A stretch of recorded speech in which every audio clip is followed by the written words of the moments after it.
Today, we'll look closely at who is the modern day employee. What are they looking for from a job, a boss, and an employer? Where employers are missing the mark? And 6 ways to attract and retain exceptional people. Let's start by looking at generations who make up today's workforce. You can see from this chart that the millennials are the largest generation and make up 35%. Generation X is 33%. Baby boomers, though shrinking, make up 25% of the workforce. Generation Z, the most recent generation, born after 1997, is 5%. And a slim 2% are the silent generation, who are 75 and older.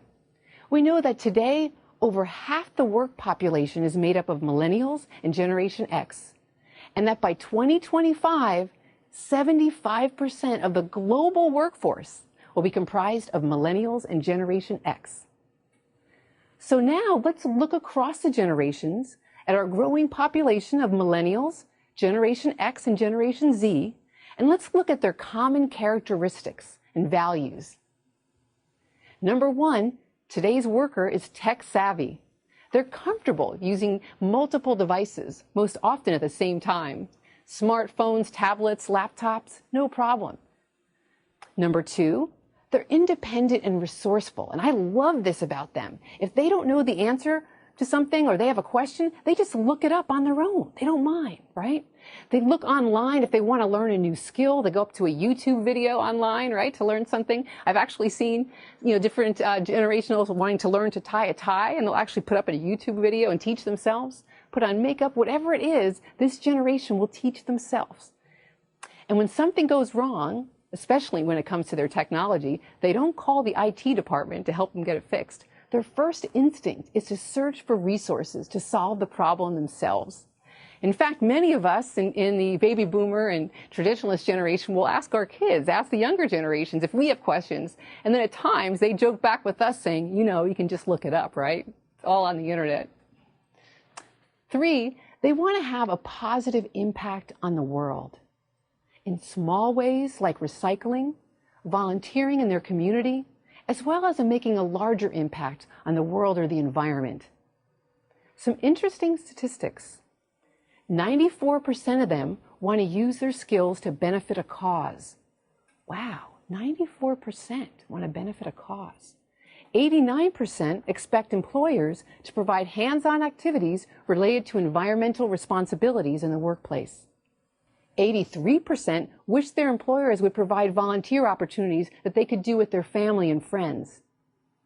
76 consider a company's social and environmental commitments when deciding where to work. Now, this is interesting. How did this occur? 30 years ago, this wasn't the case, right? We didn't have a workforce with those kinds of thoughts and expectations and characteristics. Let me tell you how this has occurred. So over the past 20 years, as people have been going to school, and I can tell you, 25 years ago, my kids are going to school, right? And from the time they're in first grade through grade school and high school, they're learning about the environment and ecology and how they're making an impact. And so what's interesting is that they're taking science class every year, and they're talking about what we're doing and how it's impacting the environment. And they start with kind of initiatives where they say, can everyone bring in, we're going to have a contest, right? Who can bring in the most aluminum cans and plastic bottles? And the class with the most aluminum cans and plastic bottles gets a prize, gets a pizza party, right? And then the next year, it's can you bring in recyclable, electronics or different kinds of devices? And again, encouraging them to think about how what they use impacts the environment and the earth. And then they go on to things like bringing in sneakers, right? And how recycled sneakers will actually impact, instead of going to landfill, they can be used and recycled. So they've been going through year after year being told about recycling. And so it's just a part of who they are, right? Caring about the environment. Same thing goes with volunteering. Each year there's a different volunteer project that kids will go through and participate in, whether it's picking up trash at local parks or beaches, or it could be helping out in a senior center or providing food for the homeless. They've had these different experiences throughout each grade where there's a devotion to helping and supporting people in the community. So all of this is very natural to them. We're even at a place where some high schools require you to do volunteer time, right? It's part of your graduation, and colleges certainly look at that as part of your application. So this idea of a workforce now that's just kind of bringing who they are, and these are the characteristics that they've been raised on, is quite natural. Number 4, the modern employee values making a meaningful contribution at work. They want to know how what they're doing positively impacts the business and contributes to the business mission and vision. They seek to contribute boldly and passionately. They want to come and do great work. Number 5, the modern worker is flexible. Changing work environments is not new to them. It's been a mainstream necessity since they've been in the workplace. They're comfortable with restructures, reorganizations, systems upgrades, software changes. It's been natural for them. They don't have to go through a change management class like we started to do, right? A lot of change management training 20 years ago to get people on board with that change is just kind of regularly part of what and how businesses operate. They know that, and that's how it's been for them. So they're very flexible. It's great characteristics of these modern day employees. And the last characteristic is that they value work-life balance. Their ideal balance includes being part of a winning organization while being at the same time remaining involved in their community. They highly value time with family and friends, and they want to have life experiences and travel. They want a full life, not just a work life. And it's interesting, some organizations have actually paid attention to this and these characteristics, and they said, what can we do to support our employees in this regard?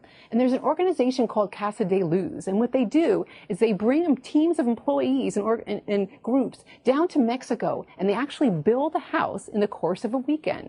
You come on Saturday morning, and there's just kind of a concrete slab, and then when you leave on Sunday afternoon, there's actually a home built that's decorated. And together, employees are kind of working together on the site, and they're kind of framing and making the trusses, and they're, building, putting the roof on, decorating, and they're really in open communication, enjoying their time together. They also sometimes will invite families and friends to be on those builds, and they also work with members of the local community, all working together to build this home. And that feels really good. That feels meaningful and purposeful.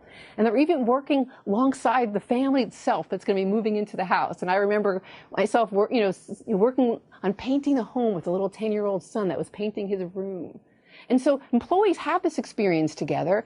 They enjoy it. It's meaningful. They appreciate working with their coworkers. And they have this great sense, right, of helping and supporting others. And they think and reflect on, wow, my company sponsored me to be here and to be a part of this. How wonderful I have this opportunity.